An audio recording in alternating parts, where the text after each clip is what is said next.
Já ouviu a voz de Deus hoje? Que tal ler a Bíblia antes de dormir? Eu sou o pastor Vitor Soares, estamos aqui para mais um momento devocional, lendo o livro de Eclesiastes e hoje o capítulo 3. Esse capítulo é muito especial, conhecido por muitos, onde o mestre, o Kohelet, vai nos falar sobre o tempo, o dilema do tempo. Há um propósito certo para cada ocasião debaixo do céu.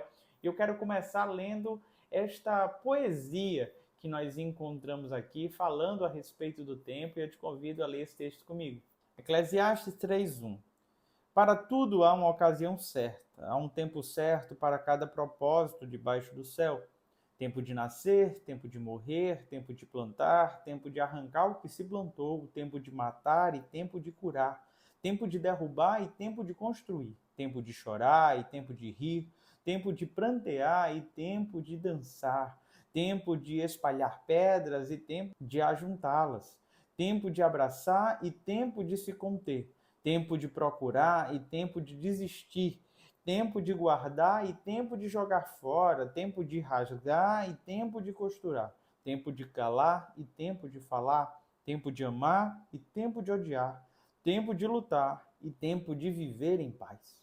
O que ganha o trabalhador com todo o seu esforço? Tenho visto o fardo que Deus impôs aos homens. Ele fez tudo apropriado ao seu tempo. Também pôs no coração do homem o anseio pela eternidade. Mesmo assim, ele não consegue compreender inteiramente o que Deus fez. A vida é cheia de nuances. Há vários momentos bons, mas também alguns que colecionamos, que chamamos de dias ruins.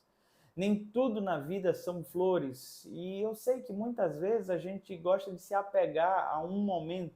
Eu sei que a maioria gosta de se apegar ao tempo do riso.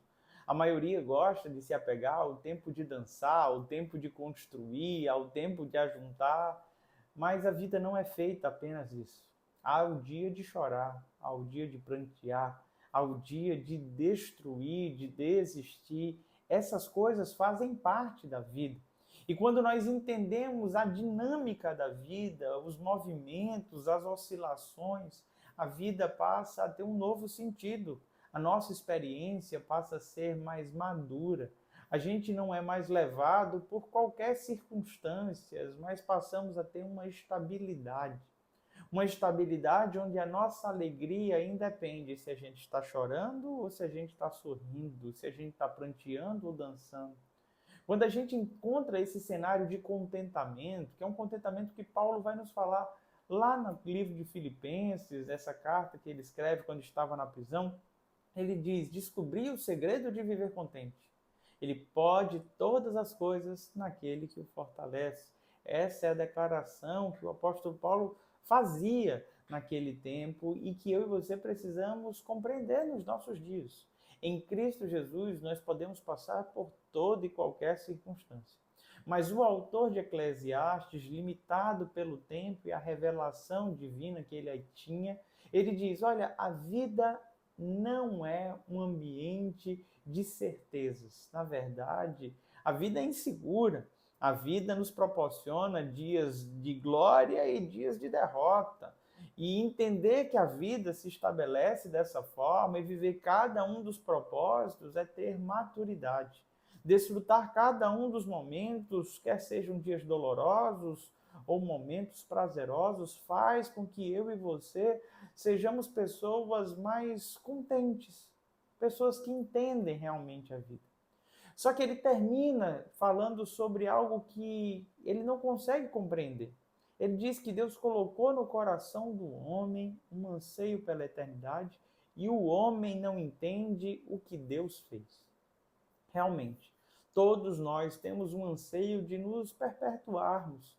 Todos nós queremos continuar a viver eternamente, não é à toa que a famosa fonte da juventude, ou então todas aquelas experiências que o cinema nos traz a respeito da possibilidade de uma vida eterna, é sempre real, é sempre uma angústia no coração humano, porque a gente quer viver eternamente. A morte não nos cai bem. A morte não foi feita para o homem. A morte é um erro ocasionado por culpa do pecado, onde Cristo Jesus consertou na cruz do Calvário. E um dia eu e você venceremos a morte. Mas quando lemos esse texto, nós entendemos que realmente há um anseio, um desejo por permanecer, por se perpetuar, por viver eternamente. Obviamente que ninguém quer viver as mazelas do envelhecimento. Sabe, não temos como alguns gostam de dizer que é a melhor idade. Não, não é a melhor idade. Mas é possível ter qualidade de vida nesse tempo. É possível desfrutar a vida de uma forma ímpar nesta fase. Mas a gente entende que a partir do momento em que a gente nasce e a gente vai amadurecendo, o processo é que as coisas aqui dentro vão mudando e vão falhando. O nosso corpo é corruptível. O nosso corpo é mortal, é limitado, e discernir os tempos é compreender que uma hora esse corpo falha. Mas mesmo compreendendo isso, Deus nos deu um espírito, uma alma, que anelam se perpetuar. Se esse corpo aqui está a se desfazer, existe uma alma que brada aqui dentro dizendo: eu quero viver eternamente. E Cristo Jesus, na cruz do Calvário, nos garante, então, a possibilidade de uma vida eterna, de uma ressurreição deste corpo, que, segundo o autor de Eclesiastes, ainda no capítulo 3, fala que volta ao pó. Nós entendemos, por meio do Novo Testamento, que este corpo depois será devolvido tanto pela terra como pelo mar e será, então, regenerado para um corpo incorruptível, um corpo imortal, um corpo que herdará a glória. Meus amados irmãos, sabe, a crise do autor aqui nesse texto é quem sabe o que é que vai acontecer com este homem quando ele morrer. Só que ele estava preso à perspectiva terrena. Ele estava preso apenas ao movimento em o corpo descer à sepultura. Mas quando nós olhamos para a perspectiva espiritual, aquilo que haveria de acontecer, outros profetas surgem declarando coisas bem diferentes do autor de Eclesiastes nesse sentido. A gente precisa ler o texto bíblico entendendo que ele é uma revelação progressiva. Deus foi se descortinando para a humanidade foi registrando, sendo inspirado pelo Espírito Santo. Mas, ao mesmo tempo, este homem manifesta toda a sua angústia, toda a sua tristeza nesse texto, porque muitas vezes eu e você também pensamos assim: o que é que vai acontecer conosco quando partirmos? Quem nunca parou para pensar o que será da vida pós-morte? Todos nós pensamos sobre isso e o livro de Eclesiastes trata disso. As conclusões dele são conclusões tão palpáveis para todos nós. Ele fala: descobrir. E quando ele diz esse descobrir, é uma conclusão.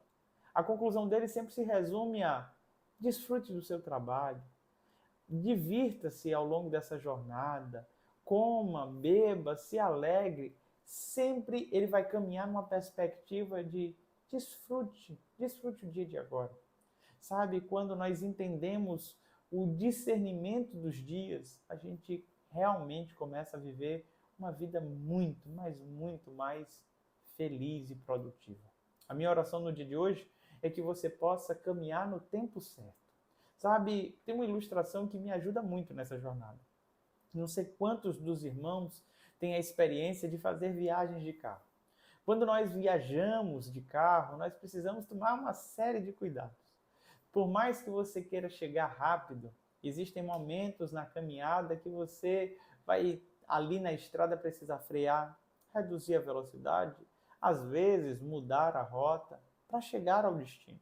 O problema é que muitas vezes na juventude a gente só quer acelerar, achando que a velocidade vai fazer com que a gente realize, conquiste, chegue no destino mais rápido, mas muitas vezes, por muito acelerar, a gente acaba ficando no meio da estrada.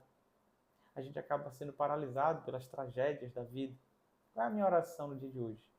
Não pisa com tudo no acelerador, não. Que Deus te dê discernimento para saber o momento de parar, de diminuir, desacelerar, o momento de acelerar.